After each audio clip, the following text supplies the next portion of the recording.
In this video, we're going to demonstrate jugular venipuncture. We have our restrainer holding the dog so that we can see both sides of the neck.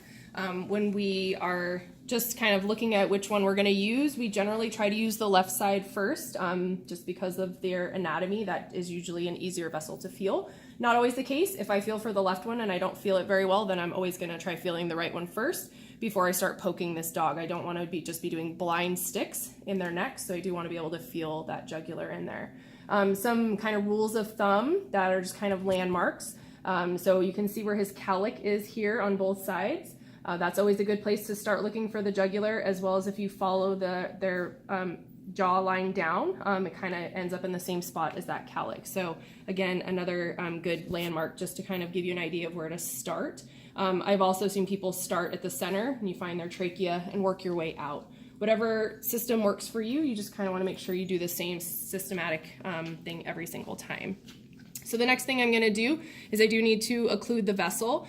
So we have their manubrium down here, and we have this nice jugular grooves here. So we do want to make sure that we are holding off across here. I do see people hold off like this, which is great if the jugular is only right here in this area, but sometimes it's more lateral, and so I'm not actually occluding the vessel over here as well.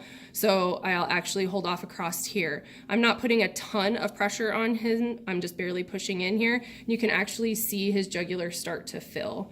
You can see it go away when I take my finger away. So now you're not going to always have a dog that has this nice coat and this nice beautiful jug, but he is definitely one that you can see it and you can actually feel it as well. So I do want to feel for my jugular, and we want to try not to use our thumb when we're feeling for vessels because it's not as sensitive as our other fingers.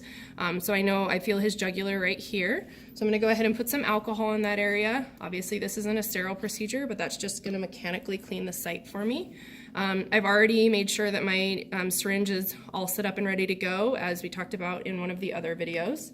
So then I'm going to remove the cap to my syringe, and I want to make sure I have bevel up and make sure I've released my suction. I'm going to once again feel for the vessel, make sure I know where it's at. And then I'm just going to go in. You can see I'm not doing any kind of crazy angle. I actually prefer to use my thumb to help me be able to just pull straight back. So I know my vessel's right there, so I'm just going to insert my needle, hopefully right into the jugular, and then I'm just going to draw back. For this lab skill, you are required to get 2 mils of blood. So once I get to my 2 mils, then I can go ahead and let up, and my restrainer will hold off for me at that area. If I do not find the jugular right away, I can reposition my needle by gently pulling back a little bit and then redirecting. Again, we're not going to be jabbing in here. This is a jugular, so we do want to try to protect that area, so we can slightly pull out a little bit and then redirect to the left, slightly pull out and redirect to the right. If I'm having to do a whole lot of redirecting, then I should just go ahead and start over. And that is how we do jugular venipuncture.